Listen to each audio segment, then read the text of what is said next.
सर्व मंगल मांगल्ये शिवे सर्वार्थ साधिके शरण्य त्र्यंबके गौरी नारायणी नमोस्तुते। नमस्कार मंडळी, श्री स्वामी समर्थ। अगदी थोड्याच दिवसात दिवाळी सणाला सुरुवात होणार असून धनत्रयोदशी यंदा 29 ऑक्टोबरला येत आहे। तर या धनत्रयोदशीच्या दिवशी सोनं चांदी किंवा मौल्यवान वस्तू खरेदी करण्याची आपल्याकडे प्रथा आहे। पण आज आपण या व्हिडिओमध्ये या धनत्रयोदशीच्या दिवशी सोन्या चांदीहून अधिक मौल्यवान 5 रुपयाची वस्तू खरेदी करून आणायची आहे आणि त्याविषयीची अगदी थोडक्यात पण महत्त्वाची माहिती जाणून घेणार आहोत। तर व्हिडिओ शेवटपर्यंत पहा। त्याचबरोबर चॅनलवर जे नवीन आहे त्यांनी चॅनलला सबस्क्राइब करा, जेणेकरून आपले असेच येणारे नवनवीन माहितीमय आणि भक्तिमय व्हिडिओ तुमच्यापर्यंत पोहोचत राहतील। तसेच व्हिडिओ पाहत असताना व्हिडिओला लाईक करायला विसरू नका। आपल्या हिंदू धर्म ग्रंथानुसार शरद ऋतूतील पौर्णिमेचा चंद्र कार्तिक द्वादशीच्या दिवशी कामधेनू गाय, कार्तिक महिन्यातील कृष्ण त्रयोदशीच्या दिवशी भगवान धन्वंतरी आणि देवीचे कुलदैवत, तर अशा या अत्यंत पवित्र आणि मौल्यवान वस्तू समुद्र मंथनाच्या वेळी समुद्रातून बाहेर आल्या। कार्तिक महिन्यातील अमावस्येला महासागरातून माता लक्ष्मी प्रकट झाली होती आणि तो दिवस होता त्रयोदशीचा आणि म्हणूनच धनत्रयोदशी साजरी केली जाते, जी दिवाळीच्या 2 दिवस आधी येते।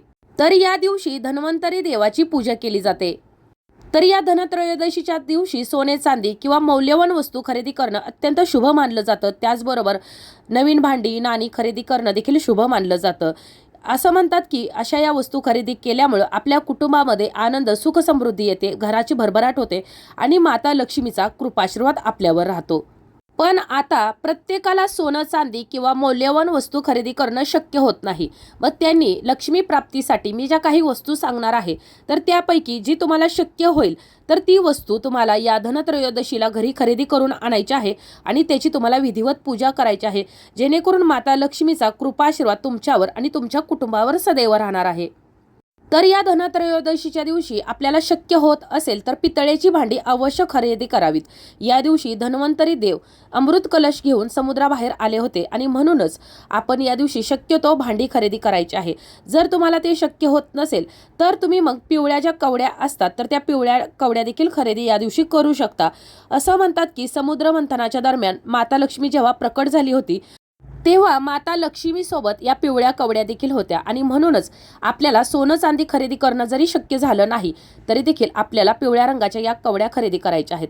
जरी तुम्हाला पिवळ्या कवड्या जरी मिळाल्या नाहीत तरी देखील तुम्ही सफेद रंगाच्या कवड्या खरेदी करू शकता आणि हळदीच्या पाण्यात तुम्ही ठेवून त्यांना पिवळा करू शकता आणि त्यानंतर त्याची पूजा वगैरे करून तुम्ही तुमच्या तिजोरीमध्ये किंवा तुमच्या व्यवसायाच्या ठिकाणी धन ठेवत असाल तर त्या ठिकाणी तुम्ही या ठेवू शकता।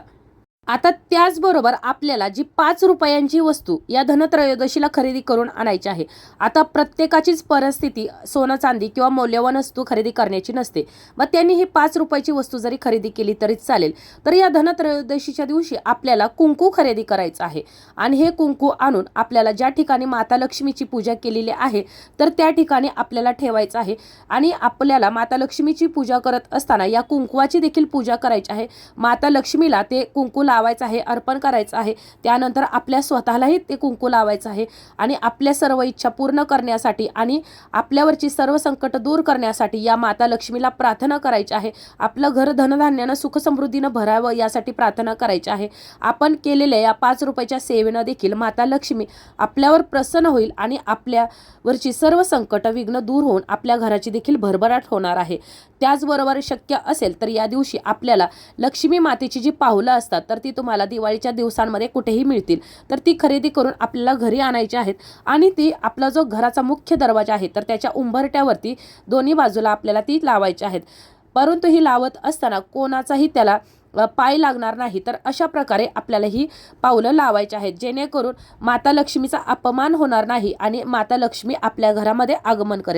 परंतु ही जी पावलं आपण आणणार आहोत तर ती आणल्यानंतर लगेचच आपल्या उंबरठ्यावर लावायची नाहीत, तर अगोदर त्याची आपल्याला विधिवत पूजा करायची आहे। कारण ही पावलं जी आहेत तर ही लक्ष्मी मातेची पावलं आहेत आणि आपण देवी मातेला आमंत्रित करत असतो आणि म्हणूनच या पावलांची अगोदर आपल्याला पूजा करायची आहे, धूपदीप दाखवायचा आहे आणि त्यानंतर माता लक्ष्मीला आपल्या घरामध्ये वास करण्यासाठी प्रार्थना करायची आहे आणि त्यानंतर आपल्याला या ठिकाणी ही पावलं लावायची आहेत।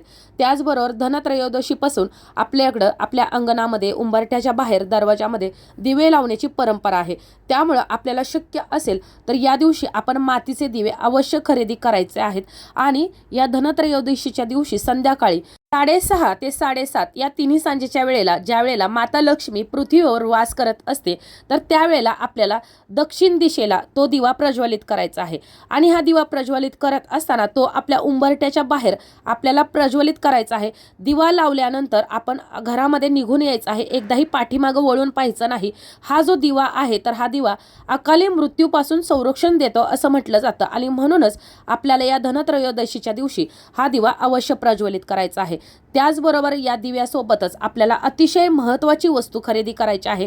ती म्हणजे धनत्रयोदशीच्या दिवशी आपल्याला एक मूठभर तरी धने खरेदी करून आपल्या घरी आणायचे आहेत. आणि या धन्याची विधिवत पूजा करायची आहे. धूपदीप दाखवायचा आहे. ज्याप्रमाणे आपण माता लक्ष्मीची पूजा केलेली आहे, सेवा केलेली आहे, तर त्याचप्रमाणे या दिवशी आपल्याला या अख्ख्या धन्यांची देखील पूजा करायची आहे. धने खरेदी करत असताना देखील कुठेही किडलेले तुटलेले असे नसावेत, अखंड धने असावेत. कारण माता लक्ष्मीला अखंड वस्तू अतिशय प्रिय आहेत. आणि त्यामुळं आपल्याला हे धने खरेदी करत असताना अगदी तुम्ही 5 रुपयाचे खरेदी केले, 10 रुपयाचे खरेदी केले तरी देखील चालतील. तुम्ही किती रुपयाचे खरेदी केले ते महत्त्वाचं नाही, तर तुम्ही कशा प्रकारे ही सेवा करताय आणि माता लक्ष्मीचा कृपाशीर्वाद आपल्यावर, आपल्या कुटुंबावर राहण्यासाठी आपण कोणत्या प्रकारे मातेची सेवा करतो हे महत्त्वाचं आहे. त्यामुळं आपल्याला हे अख्खे धने म्हणजेच अखंड धने खरेदी करून घरी आणायचे आहेत. त्याची पूजा करायची आहे. त्यानंतर आपल्याला माता लक्ष्मीला आणि धन्वंतरी देवीला हे धने अर्पण करायचे आहेत. त्यानंतर आपल्याला या धन्वंतरी समोर, माता लक्ष्मी समोर तुपाचा दिवा प्रज्वलित करायचा आहे, आरती करायची आहे. आणि हे जर धने आहेत तर त्यातील थोडेसे धने घरातील कुटुंबातील सर्वांनी प्रसाद रूपी खायचे आहेत, म्हणजेच घ्यायचे आहेत. आणि दुसऱ्या दिवशी या धनत्रयोदशीच्या दुसऱ्या दिवशी आपल्याला हे जे धने आहेत तर ते एखाद्या लाल रंगाच्या कापड्यामध्ये बांधायचे आहेत. त्याच्यामध्ये तुम्हाला 1 रुपयाचं नाणं आणि 1 सुपारी ठेवायची आहे, 2 लवंगा ठेवायच्या आहेत. मग तुम्ही तुमच्या तिजोरीमध्ये तुमचा जर व्यवसाय असेल तर त्या ठिकाणी तुम्ही हे धने ठेवू शकता. किंवा तुम्हाला ज्या ठिकाणी असं वाटतंय की आपण हे ठेवावेत तर त्या तुम्ही ठिकाणी ठेवू शकता. तर अशा प्रकारे तुम्ही जरी सोने चांदी मौल्यवान वस्तू जरी खरेदी केल्या नाही तरी देखील चालेल. या धनत्रयोदशीला धने खरेदी करण्याला अतिशय महत्त्व असल्यामुळं हे धने तुम्ही खरेदी करून आणायचं आहे, जेणेकरून लक्ष्मी मातेच्या कृपेने तुमचं घर हे धनधान्याने भरून जाईल. आणि या धनत्रयोदशीच्या दिवशी धने, दिवा, माता लक्ष्मीची पावले, कुंकू तसेच बत्तासे खरेदी करणं अतिशय महत्त्वाचं मानलं जातं. बत्तासे हे माता लक्ष्मीचा आवडता प्रसाद मानला जातो. परंतु आता हे बत्तासे खरेदी करत असताना आपण रंगीत जे बत्तासे मिळतात तर ते खरेदी न करता पांढऱ्या रंगाचे बत्तासे खरेदी करायचे आहेत.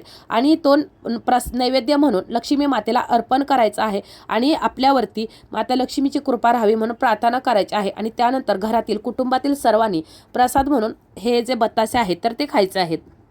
त्याचबरोबर आपल्या घरामध्ये माता लक्ष्मी आपल्या मुख्य प्रवेशद्वारातून आगमन करत असते.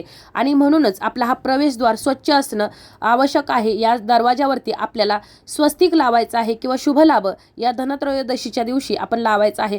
किंवा गणपती बाप्पांची एखादी छोटीशी मूर्ती असेल किंवा स्टिकर असेल तर ते देखील तुम्ही तुमच्या दरवाजावरती लावू शकता. ही अत्यंत शुभचिन्ह मानली जातात. त्यामुळं या सणासुदीच्या दिवसात म्हणजे दिवाळीच्या दिवसात तुमच्या दरवाजावरती तुम्हाला ही लावायची आहे. त्याचबरोबर या धनत्रयोदशीच्या दिवशी आंबा, अशोक किंवा इतर कोणत्याही फुलांची आपल्याला तोरणं करून आपल्या मुख्य दरवाजावरती लावायचे आहेत. हे देखील सुख आणि समृद्धीचं प्रतीक मानलं जातं आणि अत्यंत शुभ मानलं जातं. त्याचबरोबर दिवाळीच्या या दिवसांमध्ये आपण आपल्या अंगणामध्ये माता लक्ष्मीच्या स्वागतासाठी रांगोळी काढत असतो, दिवे प्रज्वलित करत असतो. परंतु हे दिवे प्रज्वलित करत असताना किंवा रांगोळी काढत असताना चुकूनही आपण काळ्या रंगाची रांगोळी आपल्या अंगणामध्ये काढायचे नाही. हे एक गोष्ट आपल्याला कायम लक्षात ठेवायची आहे.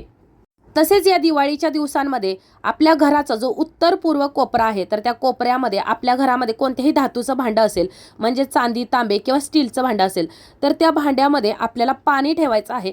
आणि यमद्वितीयेच्या दिवशी हे पाणी आपल्याला तुळशीला अर्पण करायचं आहे, ज्यामुळं आपल्याला धन आणि वैभव प्राप्त होतं. त्याचबरोबर आपण धनत्रयोदशीच्या दिवशी ज्या वेळेला धनाची पूजा करत असो किंवा माता लक्ष्मीची पूजा करत असो तर त्यावेळेला आपली जी तिजोरी असेल तर त्या तिजोरीचं तोंड उत्तर दिशेला करायचं आहे.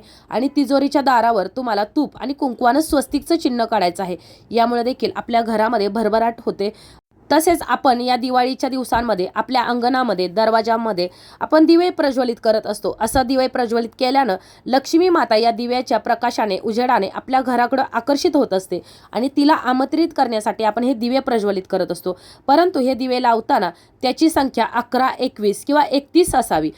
या संख्या अतिशय शुभ मानल्या जातात. त्यामुळं तुम्हाला दिवे प्रज्वलित करत असताना 11, 21 किंवा 31 अशा पद्धतीनंच तुम्हाला हे दिवे प्रज्वलित करायचं आहे. किंवा मग तुम्ही तुमच्या अंगणामध्ये 2 दिवे उंबरठ्याच्या बाजूला प्रज्वलित केले तरी देखील चालतील. त्याचबरोबर या धनत्रयोदशीच्या अगोदर आपल्याला घराची तर आपल्याला साफसफाई तर करूनच घ्यायची आहे. ज्या ठिकाणी साफसफाई असते, स्वच्छता असते, तर तिथं माता लक्ष्मीचं नेहमी वास्तव्य असतं. परंतु या धनत्रयोदशीच्या दिवशी देखील आपल्याला सकाळी लवकर उठून आपल्या घराची स्वच्छता करायची आहे, साफसफाई करायची आहे आणि त्यानंतर आपल्या घरातील लादी पुसत असताना, फरशी पुसत असताना या पाण्यामध्ये थोडंसं गंगाजल, त्याचबरोबर थोडंसं गोमूत्र, चिमूटभर हळद आणि चिमूटभर मीठ टाकायचे आहे आणि या पाण्यानं तुमचं संपूर्ण घर तुम्हाला पुसून घ्यायचं आहे. ज्यामुळं तुमच्या घरामध्ये जी नकारात्मकता पसरलेली आहे तर ती बाहेर पडते आणि तुमच्या घरामध्ये सकारात्मक वातावरण निर्माण होतं. त्याचबरोबर या धनत्रयोदशीच्या दिवशी ज्या वेळेला आपण अंगणामध्ये रांगोळी काढत असो तर त्या रांगोळीमध्ये स्वस्तिक, ओम, लक्ष्मी किंवा पावलं, गणपती बाप्पांची मूर्ती असेल म्हणजेच प्रतिमा, मग कमळाचं फूल, मोर अशा प्रकारच्या रांगोळ्या आपण आपल्या अंगणामध्ये अवश्य काढायच्या आहेत. तर अशा प्रकारे आपल्याला जर या धनत्रयोदशीच्या दिवशी सोनं, चांदी किंवा मौल्यवान वस्तू खरेदी करणं शक्य जर झालं नाही, तर मी तुम्हाला आता ज्या काही वस्तू सांगितलेल्या आहेत तर त्यापैकी तुम्ही कोणतीही वस्तू खरेदी करू शकता.